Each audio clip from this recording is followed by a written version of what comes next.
clack, the old brass scale, a palm tapped on bamboo, the soft rustle of a woven basket. Listen closely. We bargain with breath and palms. I'm Semnang Bradley. Walk the temples with me, and today walk the market lanes where hands speak as loudly as voices. That line, we bargain with breath and palms, already makes me want to slow my breathing to match the crowd. Hello, everyone. I'm Sovan. Today, we're stepping into provincial markets to learn a language that isn't spoken out loud, but is everywhere you look. In this episode, a fish seller whose wrist tells you if the catch is fresh, a spice vendor who offers a taste without a single word, and the teenagers who move through crowds with a tilt of an eyebrow. No spectacle. We listen. I'll usually narrate, but Sovan will help us unpack the hows and whys. Sources and extended notes are in the show notes. Everything you hear in close-up was recorded with consent, and we paid our contributors fairly. Before we step in, a short frame. Gesture in Khmer markets is practical. It speeds trade, signals relationships, and keeps space where voices might be too blunt. But gestures can be private, taught within families, and they change from town to town. We'll be careful about description, and we'll tell you when something is not for imitation. Context Corner. Khmer etiquette prizes subtlety. A loud command can be rude. A blunt bargain can break a relationship. Across regions, a wrist flick in one market might mean freshness. In another, it's simply a way to point without touching. The research and voices behind this episode are cited in show notes because gestures live in context, not isolation. The layers matter. From an anthropological sense, gestures are social shortcuts. They encode trust, age hierarchies, and local rules of exchange. So when Samnong walks us into the fish stall, listen for the economy of motion as much as the spoken words. Scene, a narrow lane, sun and shadow braided over faded plastic mats. The fish seller sits on a low stool. The scale sits close, its brass pan nicked from 1,000 balances. Close mic, the seller flicks his wrist, a quick angle of the hand toward the gills, and a regular nods without saying a syllable. That wrist tells the regular, this one is good today. When you say tells the regular, what layers are there? Is it about the catch or about the relationship between seller and buyer? Both. The flick is shorthand, freshness, and importantly, an offer calibrated to that customer. The seller and regular have a history, maybe a shared joke. Maybe the buyer's children learned to point at the same stall. So the gesture compresses information, quality, price posture, and an implicit trust. Sometimes a slight hold of the palm means I'll give you a better price if you buy now. But, and this is important, I won't give you a step-by-step on how to replicate it. That would risk turning living practice into a performance. That caution matters.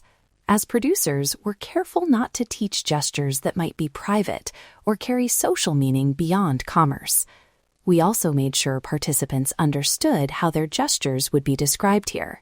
Back at the stall, the seller pats a wet cloth against the scale, lifts a fish, and flicks his wrist toward the vendor next door. A quick shared glance, and they both laugh. That laugh says more than a dozen price negotiations. The market is choreographed with small signals, so daily life flows without friction. Tell me about space. How do gestures protect bargaining space? That phrase stuck with me the first time I heard it in the field. A good question. In a crowded lane, voices overlap. A vendor will hold his palm out, fingers slightly closed, to mean wait here. Polite, not sharp. If a customer approaches and the vendor gives a small elbow bump with the back of the hand, it's a soft boundary. I'm serving these people now. Those motions keep everyone moving calmly. For tourists, the risk is misreading a boundary as an invitation or copying a signal and unintentionally intruding.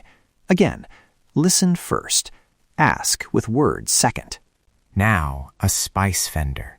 Imagine dried chilies spilling like tiny suns, turmeric stacked like short golden hills. The vendor lifts a tiny scoop and presses it into a palm, not to hand over, but to offer a scent. The customer inhales and, with a barely perceptible downward nod, says yes without saying anything. That nod accepts the taste. If the customer taps 2 fingers lightly on the counter, it means they'll think about it. Not refusal, just pause. So, even tasting has a choreography. And we should be clear, we do not want listeners to treat these moments as a how-to. There are consent and dignity concerns, asking before offering your hand, and being mindful that some gestures are taught within families. Exactly. The vendor I recorded told me, speaking earnestly, "Some moves we keep for family. They're like recipes. You don't share them lightly." I asked if tourists ever get it wrong. He smiled, quick, not cruel, and said, "Most come with good hearts, but not the map. So they learn by watching, or they ask. That is better." Let's pause here and breathe in the market. For the next 90 seconds, we'll play an ambisonic mix. Footsteps, baskets, barter murmurs, the clack of a scale. Let the place speak on its own. Back with the sound in my ears, I feel how gestures stitch the place together. You can almost track family lines by how children learn to hold a basket, or how elders give a look that stops a negotiation in its tracks. I sat with an elder. She's in her 70s, small hands, quick eyes. She taught her granddaughter the bargain hand with a story. The signal meant, she said, "Remember where you learned to be careful. Remember who fed you first." For her, gesture carries memory and warning as much as commerce. When markets modernize, those lessons can fray. Teenagers told me they invent new signals to weave through motorbikes and delivery bikes, a higher eyebrow, a shoulder tilt, small evolutions that keep the code alive. That evolution point is crucial. Gesture memory isn't static, it adapts. From a production standpoint, when we documented these moments, we asked, who owns this knowledge? How do we represent it without freezing it into a stereotype? So we focused on voices, elders, youths, vendors, and let them describe change in their own words. Practical takeaway: if you visit a market, be curious but not performative. Ask before mimicking a gesture. If you want a photo or to record, say so. Offer a small payment or a purchase, and respect if someone says no. Avoid using gestures to bargain in a way that undermines a relationship. A smile and clear-spoken question is often the kindest approach. In show notes, we list vetted local organizations and vendors who welcome respectful visits. A quick checklist. 1. Watch first, then ask. 2. Use words to ask permission before copying a gesture. 3. If you record, get explicit verbal consent and offer compensation. 4. Remember gestures change by place. Don't assume a signal works everywhere. One last memory. A teenage courier we followed. He moved like a river through bodies, a practiced elbow, an eyebrow to call a mate over. He taught me a final lesson without saying much. Respect is shown by how you move through someone's day. The market is not a stage. It is home and workplace braided together. If we treat it like a performance, we break something taught and needed. Thank you for listening closely with us. If this episode made you listen differently to a crowded lane or reminded you to ask before you act, we've done what we set out to do.